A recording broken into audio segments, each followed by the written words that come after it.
Vas-y, toi, pour moi. Ça se trouve, il faut peut-être que je me rehausse aussi un petit peu. Tu vas être trop grande. Ouais, je suis trop grande. Alors attends, mais ça, ah non, ça s'enlève pas, sinon on aurait pu tricher.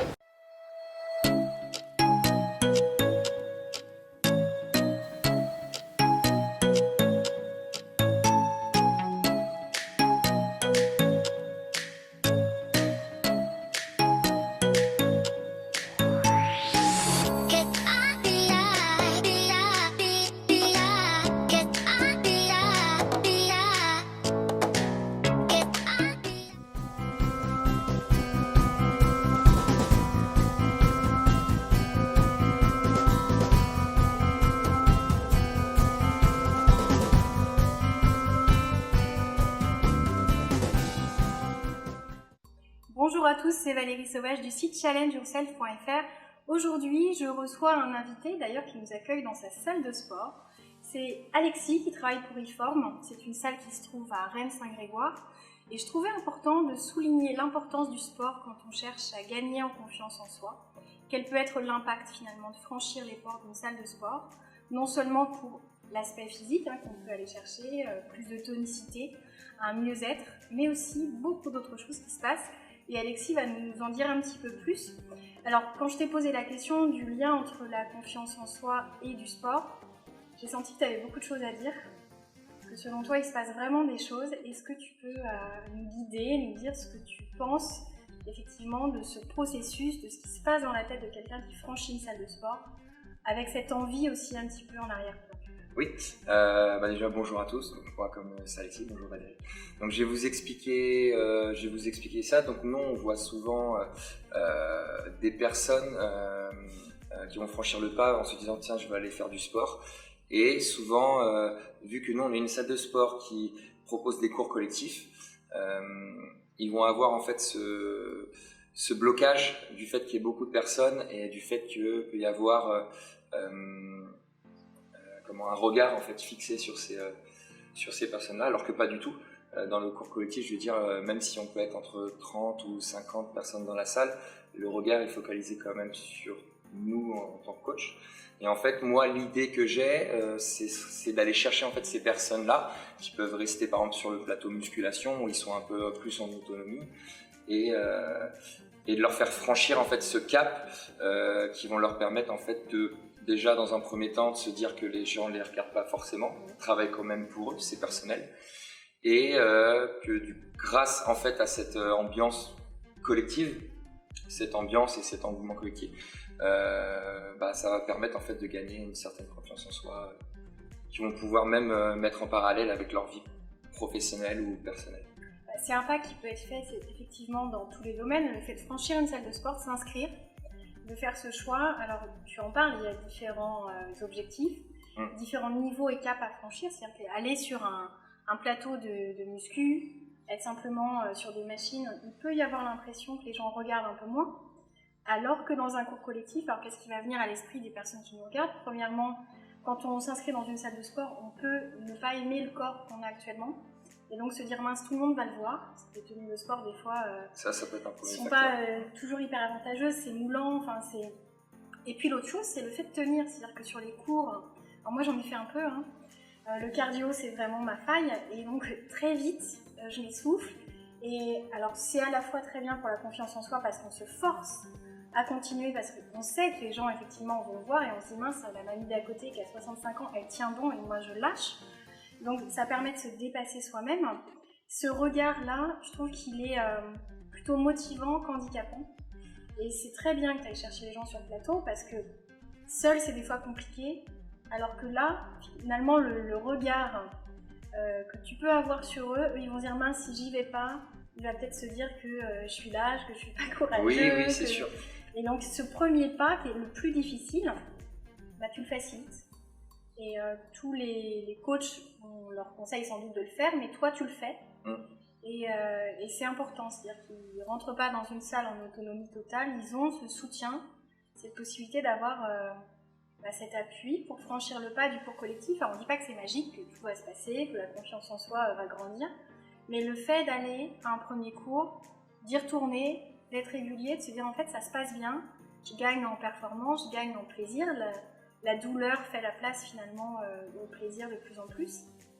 C'est important. Effectivement, tu me parlais du déplacement d'attention. Les gens ont l'impression que tout le monde va les regarder eux.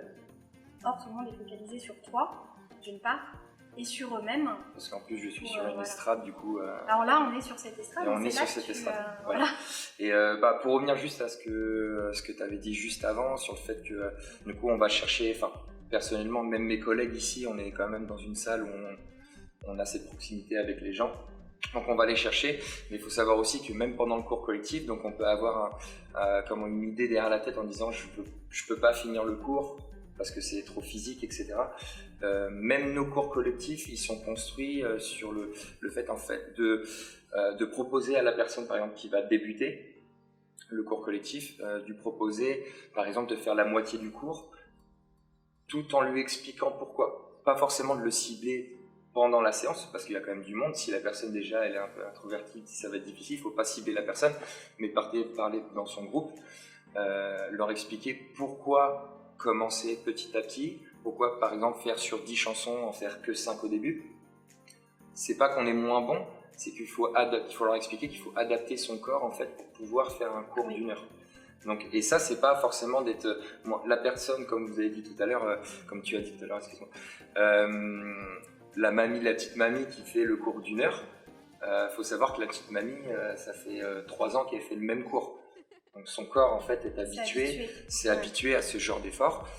Mais la personne qui va franchir la porte du fond n'est pas forcément habituée à ça et du coup voilà, faut lui expliquer pourquoi elle va faire que 5 chansons au début. Et même d'un point de vue fierté, je veux dire, si elle arrive à bien faire 3 chansons ou 5 chansons, elle va être beaucoup plus contente même d'elle-même d'avoir fait correctement ces 5 chansons que d'en faire 10 d'un coup, qu'elle peine à suivre, qu'elle s'essouffle, qu'elle se mette justement sur le côté, à attendre un petit peu, revenir, du coup elle va voir qu'il n'y a personne, il y a qu'elle qui se met sur le côté. Donc voilà, donc nous en fait cet aspect-là, on apporte quand même à la personne qui découvre, on la laisse pas comme ça, cette possibilité en fait de faire la moitié du cours, etc. Donc ça lui permet en fait même d'être fière d'elle et après la semaine d'après rajouter une chanson, la semaine d'après, etc. Et du coup ça va lui donner envie de venir et c'est ce qui fait l'engouement en fait des cours collectifs et même niveau socialement elles vont voir que plus elles vont venir, plus elle va venir, plus les gens vont la reconnaître, vont se dire bonjour, c'est comme ça que ça marche. Et en plus, elle va gagner en plaisir, en lien social, oui, parce qu'on va en parler, mais il n'y a pas que le côté physique qu'on vient chercher dans une salle de sport, c'est-à-dire que là, c'est bien de se remettre en route, de penser à sa santé, de penser à l'apparence qu'on cherche à transformer si notre corps ne nous semble pas assez tonique, assez fin, assez musclé, enfin chacun ses objectifs. Et c'est très bien de découper en sous-objectifs parce qu'effectivement, vaut mieux une plus petite victoire, faire 3 chansons, faire 5 chansons, plutôt qu'avoir l'impression d'avoir vécu un échec ou quelque chose de trop douloureux en ayant peiné sur ces 10 chansons. C'est ce que je conseille notamment au niveau professionnel, quand on a un objectif, ça ne sert à rien de s'attaquer à un truc trop gros, c'est un risque de se décourager, de ne pas aimer, de voir plus de difficultés que de plaisir, alors qu'en séquençant, on y arrive beaucoup plus. Donc vous voyez, même dans le sport, c'est important, surtout en reprise. Alors je vais te faire rire, moi j'ai commencé à recourir il y a 2 semaines et je suis partie sans chrono, téléphone, du coup. à peu près. Et en fait je suis allée courir sans chrono et je suis rentrée dans un état épuisé et j'ai regardé, j'étais partie 11 minutes seulement. D'accord. Okay. Et là je me dis, il y a du boulot. Mais c'est ça, le fait de séquencer et de se dire, on peut y aller petit morceau par petit morceau, c'est la régularité aussi qui va donner cette confiance. Et puis le dépassement de soi, il vaut mieux le faire progressivement et puis y arriver plutôt que de se dire mince, finalement ce que j'essaye j'y arrive pas et de renoncer. On parlait du lien social, toi tu vois des choses qui se passent, des gens qui arrivent là et qui ont du mal, qui sont très introvertis et qui se découvrent, qui se libèrent. Oui, après nous, comme je veux dire, on est le premier, on est un acteur directement, on est constamment pratiquement à la salle. Les gens, on les connaît, il y a des super fréquentants, on les connaît bien.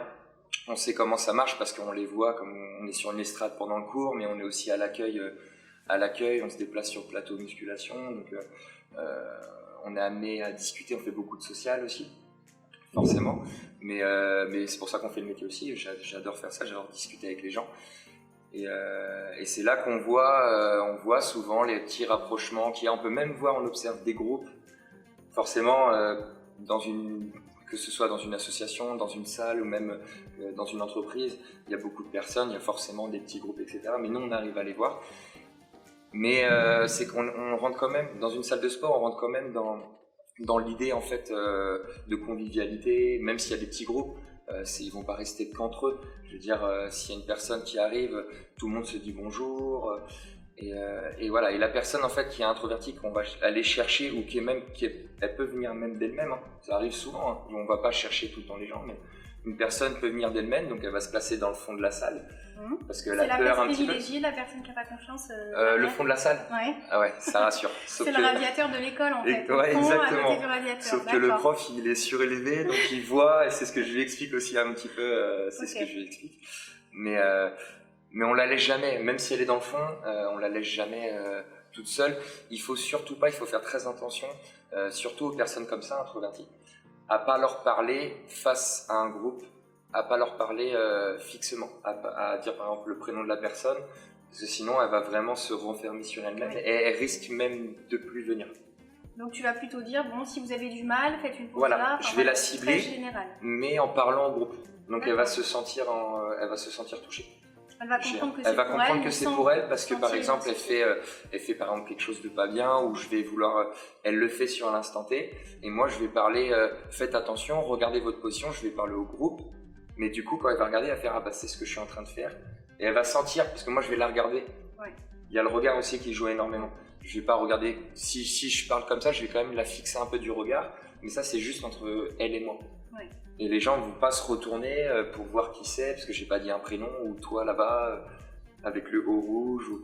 Après, on peut, ça dépend de la personne. Je veux dire, il y a des personnes qui aiment bien qu'on porte de l'intention sur elles. Ouais. Ça, après, c'est notre métier, en fait. On est énormément comme ça, on arrive, il faut cibler rapidement en fait, la personnalité de la personne pour savoir comment il faut lui parler, pour qu'elle arrive à monter un petit peu pour qu'elle arrive à évoluer. Donc chaque personne en fait est différente sur l'approche qu'on peut avoir avec elle, que ce soit en cours collectif ou que ce soit même en individuel. Alors j'avais une petite question par rapport à certaines personnes qui arrivent notamment sur les machines avec un objectif et qui ont envie de changer de corps, d'atteindre finalement l'objectif qu'elles se sont fixé, ou d'avoir une remise en route pour une question de santé. Et il y en a certaines qui ont peur sans arrêt de toujours mal faire, de ne pas mettre le bon poids, que ça ne soit pas assez efficace, ou de se blesser, qui sont hyper demandeurs, qui aimeraient presque t'avoir à leur côté en permanence. T'en as comme ça, où tu sens ce manque de confiance. Ou c'est un frein du coup pour eux. Complètement. Oui, on va en avoir. Alors, sur plateau de musculation, c'est très simple. On donne des cours collectifs, mais on est aussi, on tourne aussi. Quand on donne pas de cours, on tourne sur plateau. Donc, si une personne me fait mal un mouvement ou si je vois même qu'elle est perdue, si elle est totalement perdue, et j'y vais, mais si elle est totalement perdue, elle va venir, même si elle est un peu timide, elle va venir nous voir. Parce que de toute manière, elle n'a pas le choix, elle va pas se faire des tours de salle, elle va venir voir quelqu'un pour qu'on lui explique un petit peu. En musculation, c'est très simple parce que, je veux dire, on va l'accompagner un petit peu sur les machines, on va lui dire comment ça marche, comment il faut l'utiliser, combien de répétitions, etc. Donc ça va être très simple pour elle, juste à écouter mes consignes par rapport à ça. Après, par rapport au cours collectif, donc là, ça va être un autre abord, c'est-à-dire que des personnes peuvent avoir du mal. Par exemple, on a des cours de danse. Donc les cours dansés vont être un petit peu plus techniques que les cours de renfort. Donc, parce que là, il faut de la coordination. Donc la coordination, c'est quand même c'est une qualité quand même physique que beaucoup de personnes n'ont pas forcément de base. Donc en fait, ce que je vais lui proposer à cette personne-là, donc soit elle aime la danse et ça la dérange pas même de ne pas savoir faire les pas tout de suite, mais comme tu as dit tout à l'heure, il y a des personnes ça dérange beaucoup. Donc moi, ce que je vais leur proposer, c'est par exemple de faire des cours avant d'aller sur ces cours-là, d'en faire d'autres qui demandent beaucoup moins de coordination, où ils vont pouvoir suivre. En fait, on propose des cours collectifs pour toutes les personnes, c'est-à-dire les personnes qui débutent ou les personnes qui sont entre guillemets experts ou qui viennent très régulièrement, parce qu'on va proposer des variantes de mouvements. Par exemple, une personne qui est dans le challenge, dans la performance, on va lui proposer par exemple de sauter le plus haut possible avec les genoux en l'air, etc. Alors que la personne qui ne peut pas forcément faire ça, on va lui proposer une variante de rester au sol. Dans le même cours. Dans le même cours. Et on va le proposer en même temps. En fait, nous, on bouge avec les pratiquants en proposant les variantes ou les options. Moi, j'aime pas parler d'options parce que lorsqu'on parle d'options, ou surtout quand on parle d'options à la hausse, options à la baisse, du coup, c'est connoté moins bon, donc une option moins bon. Voilà, et ça, il y a certaines personnes qui peuvent le ressentir. Par exemple, l'option pour les mauvais, l'option pour les meilleurs. Non, mais il y a certaines personnes qui vont réagir comme ça. Moi, je préfère parler de variantes. Par exemple, il y a des variantes pour les genoux, ça va être beaucoup moins traumatisant pour une personne qui a déjà eu des problèmes, etc. Donc pour revenir un petit peu à ta question du début, la personne qui va pas savoir forcément faire un mouvement sur un cours, moi je vais lui proposer d'en faire un autre progressivement pendant quelques semaines et après lui dire tiens, tu veux pas tester du coup, tu veux pas revenir sur ça, et vu qu'elle a pris énormément de confiance sur les autres cours, ça va pas forcément lui faire peur comme au début. Par exemple le cours de danse. Parce que c'est graduel, une fois encore, ce sont des étapes, des paliers que je pense que tu les invites à franchir. Voilà. Donc soit la personne elle veut vraiment venir pour bouger et pour s'éclater, et là, je veux dire entre guillemets, elle s'en fiche de si elle bouge sur la musique ou pas. Il y en a beaucoup, des personnes comme ça, même qu'on voit en soirée, ou des personnes qui bougent parce qu'elles aiment bien, il y a un petit tempo, etc. Ou la personne qui va quand même être dans la vie de tous les jours, même très carrée, technique, où elle a envie, elle a besoin de réussir les pas, parce que sinon elle se sent pas bien. Donc on a différents types de personnes, et voilà, et on a à chaque fois la possibilité d'emmener cette personne-là à évoluer, soit par une technique pour l'un ou une autre technique pour l'autre. Et ces personnes-là, en l'occurrence. C'est un super terrain en fait. Le sport, ça permet vraiment, quel que soit son caractère, son niveau de confiance en soi, d'avancer, de se faire plaisir. Et puis même quelqu'un qui manque de confiance peut très bien trouver une occasion de gagner en confiance, franchir des paliers, des étapes. Et puis finalement, même si il ou elle venait au départ avec un objectif de résultat physique, eh bien il trouvait beaucoup plus de choses. Exactement. Et j'ai un petit exemple, une petite anecdote, c'est un adhérent, je ne vais pas le citer, mais un adhérent qui était vraiment très introverti, et je le voyais tout le temps sur sa petite machine, sur la même machine à pédaler. Je suis sûr que même lui, il sait pas pourquoi il pédalait en fait au final. Il venait à la salle parce que c'était peut-être le fait même pour lui de je vais me déplacer quelque part, du coup je vais essayer d'arranger un petit peu mon réseau ou voilà, mon relationnel. Même quand je lui parlais très reculé. Et cette personne-là, je suis allé la voir un jour et je lui ai dit tiens, tu veux pas essayer de faire un cours de boxe, là on n'est pas beaucoup, on n'est que 10, ou essayer là. Au début il était hésitant, mais après il a commencé à prendre goût, et maintenant je le vois. Et ça, c'était mon dernier exemple parce que ça fait un mois que je suis allé le voir, et ça fait un mois que là il fait pratiquement tous les cours. Il n'est pas encore en extase parce qu'il partait vraiment de très loin. Mais ça fait plaisir de le voir, il vient de dire bonjour avec le sourire, ça va Alexis, il va avoir du monde, là il commence vraiment à dire même bonjour à beaucoup de monde dans la salle. Et il est même venu me voir en me disant, me remercier de l'avoir décollé de son tapis de course. La machine qui porte son nom d'ailleurs. Voilà, c'est ça, c'est gravé dessus. Et du coup il m'a dit que même dans la vie de tous les jours, dans la rue, etc., il marche un peu plus quand la tête haute, quoi. Il longe moins les murs, quoi. Et ça, tout ça grâce au sport. C'est pour ça que je trouve que notre métier est quand même très complet. C'est un joli métier, tu touches pas simplement quelque chose de physique, ce qui est déjà très bien. Il y a vraiment de l'humain, il y a du social, il y a des relations humaines, il y a des jolies choses qui se créent. Alors il y a des couples qui se créent aussi dans la salle de sport, j'imagine. Oui, il y en a, on est au courant de tout. Voilà, je pense que c'est un très beau centre d'observation. Voilà. D'observation, c'est un vrai laboratoire. On observe tout, on a de tout. Ce qui se passe. Voilà, écoute, vraiment je te remercie, j'espère que ça montrera que pour gagner en confiance en soi, il est possible vraiment de passer par différentes voies, que le sport est une voie privilégiée, d'autant plus quand on le fait de manière collective, parce qu'à découvrir dans son coin, surtout 11 minutes, ça aide pas à grand chose. Ah bah, je t'invite à venir plus souvent à la C'est salle ça. si tu veux. Mais du coup, ouais, je trouvais ça important, vraiment de faire ce lien parce que il y a des déclencheurs et le fait de se dépasser soi-même dans une épreuve sportive physique où le mental et le corps sont complètement liés, c'est important, ça crée du lien social. Avec toi, c'est un premier contact qui est presque plus facile parce que tu fais partie de la salle, mais aussi avec ses adhérents qui n'ont peut-être rien à voir en âge, en profession, enfin tout le monde est finalement caché derrière sa tenue de sport, ça lisse un peu les choses. Il n'y a plus de costume, de tenue de chantier, de maman au foyer, il n'y a que des sportifs Tout le monde au même en niveau. devenir. Voilà. Bon, merci beaucoup. De rien, merci à toi Valérie. Et n'hésitez pas, si vous aimez ce type de vidéo, à les commenter, à les partager, à vous abonner, c'est gratuit, il suffit de cliquer en dessous. Vous pouvez mettre un petit like, un j'aime, dans ce sens-là, c'est mieux si vous voulez. Et puis, inviter des personnes que vous connaissez à découvrir ces concepts. On essaye de vous proposer aussi variés que possible. À très bientôt.